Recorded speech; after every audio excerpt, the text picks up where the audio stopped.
Usher-Collier ROARcast, the daily broadcast that spotlights what's happening virtually at the best elementary school in the city of Atlanta, Usher-Collier. Please stand for the Black National Anthem, lift every voice and sing.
Of Black History Month.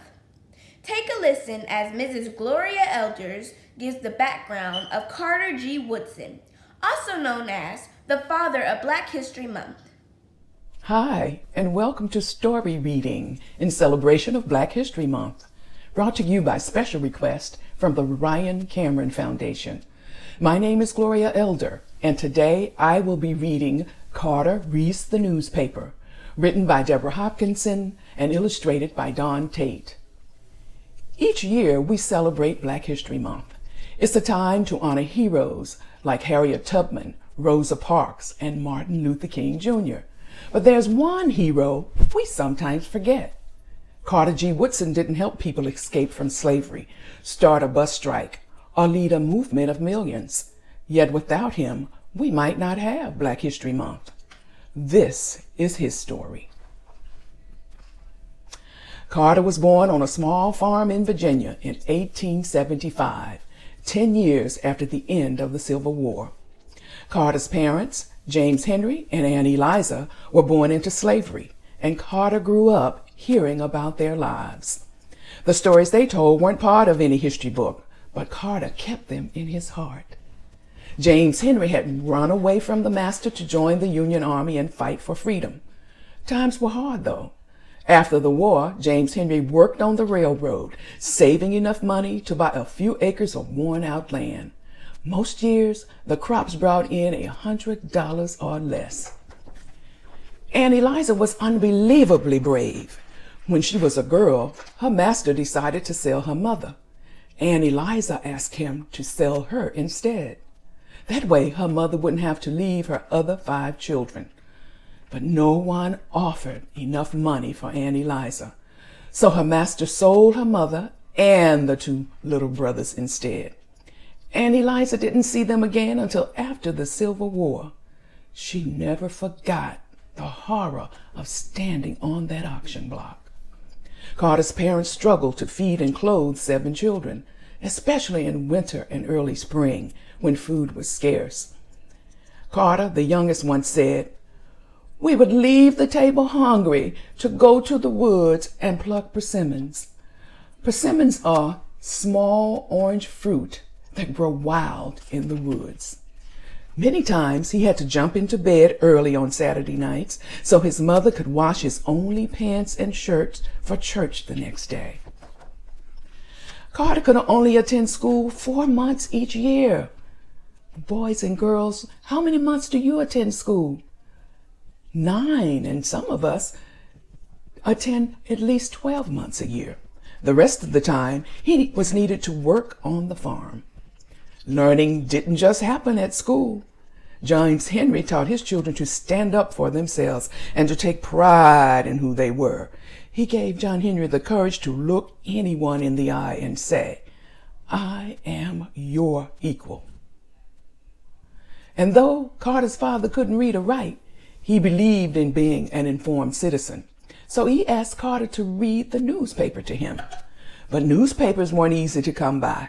Sometimes Carter read from old ones that had been used to wrap up food or packages. Reading the newspaper gave Carter his first glimpse of a bigger, wider world. Carter longed to go to high school, but his family needed him to earn money.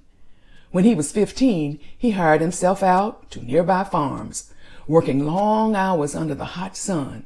He also drove a garbage wagon. High school would have to wait. Carter's older brother, Robert, found good paying work in the coal mines in West Virginia. Carter decided to join him there. Mining was hard work for a boy who was not yet 17. It was dangerous too. One time, a big slate came crushing down on Carter's head. He never forgot his times in the mine. Years later, Carter said, "I am a coal miner, and I can take anything." In this harsh place, Carter met a man named Oliver Jones. You'd have to look hard to find Oliver's name in a history book. But in that small mining camp in Fayette County, West Virginia, Oliver did something important. He changed one life, and that life changed many. Like Carter's father,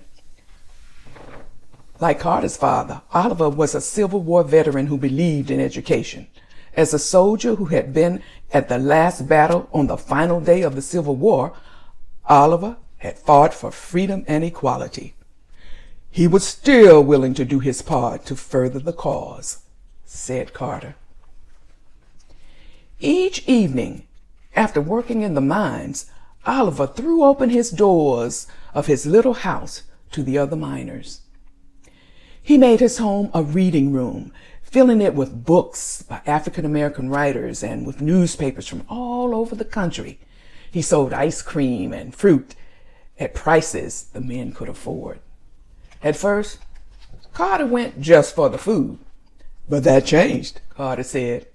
When Oliver Jones learned I could read, he soon engaged me to inform him and his friends as to what was in the daily newspapers.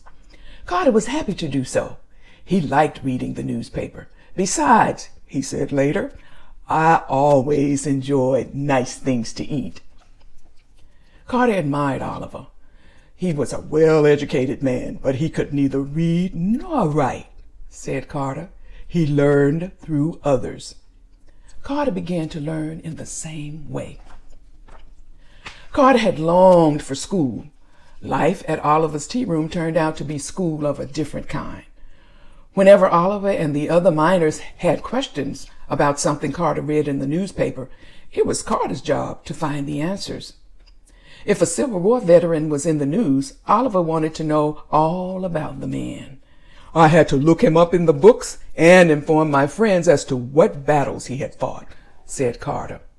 If there was a question about economics, politics, or a new law, it was up to Carter to find out all about it in the newspaper and explain it to his friends. Carter was inspired by Oliver and this circle of men committed to freedom, equality, and knowledge, men whose own lives and stories would never be in the history books. And so the seeds of Carter's own life began to grow. My interest in learning more about the past of my people was deepened. Carter worked in the mines for 3 years. When he was 20, he moved home to Virginia to start high school. He finished in just 2 years. Wow, how long does it take boys and girls to finish high school here? You're right, 4 years. But he finished in 2. What great determination he had. And then Carter went on to college and he became a teacher. He continued to study and work, and he earned his master's degree when he was 33 years old. Then, when Carter was 37, he earned a PhD in history from Harvard University. A PhD means that he had become a doctor, boys and girls, and people now could call him Dr. Carter G. Woodson. And Carter G. Woodson was the second African American to earn a degree from Harvard University. The first one was W.E.B. Du Bois. So during this History Month, look up W.E.B. Du Bois and find out about his great works. Carter was the first and only Black Americans whose parents had been slaves to receive a doctorate in history. At Harvard, so the story goes, one of Carter's professors said that Black people had no history. Carter remembered his father's pride, his mother's courage, and Oliver's determination to learn. He remembered reading the newspapers. Carter spoke up. "No people is without a history," he said. The professor challenged Carter to prove him wrong. For the rest of his life, Carter did just that. In 1926, he established Negro History Week. Carter chose the second week of February to mark the birthdays of two of his heroes, Frederick Douglass and Abraham Lincoln. Today, it is now called Black History Month. And now the entire nation celebrates Black History Month. And we honor Dr. Carter G. Woodson as the father of Black History Month. But in 1926, Carter was alone with this new idea. He had to blaze a trail. That meant he had to lead the way. He had to spread the word at a time when there were no computers or internet or televisions. So Carter sent pamphlets about Negro History Week out to schools, colleges, churches, and to women's clubs. And of course, he sent notices to the newspaper. The boy, who began by reading the newspaper to others, transformed the way people thought about history. He fought for a history based on truth, a history that includes all people. Carter G. Woodson didn't just study history, he changed it, and so can you. The end. I love telling this story because it reminds me of my grandparents who told me stories about the people who came before me. They had worked hard to make sure I was able to get an education, and it helped me to be proud of who I am, to take courage, and to be determined to do my best and to help others to do their best. So I encourage you today to go home and ask your older family members, be it your parents, your grandparents, aunts, uncles, cousins, older brothers and sisters, to tell you stories about who came before them. They may never be mentioned in the history book, but remember, they did great things, and so can you.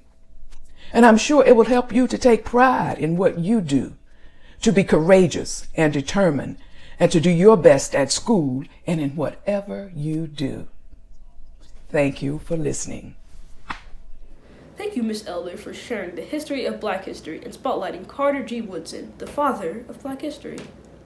Our Black History theme this year is Honoring the Past and Inspiring the Future. Attention, parents and students. The Intent to Return survey will be available beginning tomorrow, February 17th, and will close on March 8th. If returning face-to-face, the survey must be completed within the time frame. If no election is made, it will default to your previous choice. If there was no previous choice, students will remain virtual. Survey elections take place on March 22nd. Usher-Collier is a STEM school. STEM stands for Science, Technology, Engineering, and Math. Our theme is Building a Better World, one entrepreneur at a time. The key STEM principle spotlight is collaboration. Similar to teamwork, collaboration is an important part of STEM. Each team must learn to blend the strengths and weaknesses of each member to reach the ultimate goal. Collaboration in STEM classrooms reflect what it's like to work in teams as an adult, making collaborations a skill that will be used throughout life. This week is RAC Week. RAC Week is Random Acts of Kindness Week. Kindness can be something simple as a smile, a helping hand, or a kind word. How will you celebrate RAC Week? Use this week to pay kindness forward to your peers, family, and community. Usher Lions, let's work it out. On Friday, February 19th, we'll be joined by Stephanie from Boom Shop Fitness. to show off our athleticism and physical ability. Wear your workout clothes on Friday and join Boomshock Fitness on the ROARcast. Students, please complete your Rockolingo work in Senora Waldorf's Spanish class. Rockolingo is a graded activity. Usher Lions, let me hear you roar. Continue to be responsible, obey, achieve, and show respect to your teachers, peers, family, and community. At Usher-Collier, we work hard, get smart while making no excuses. Thank you and have a great day of virtual teaching and learning.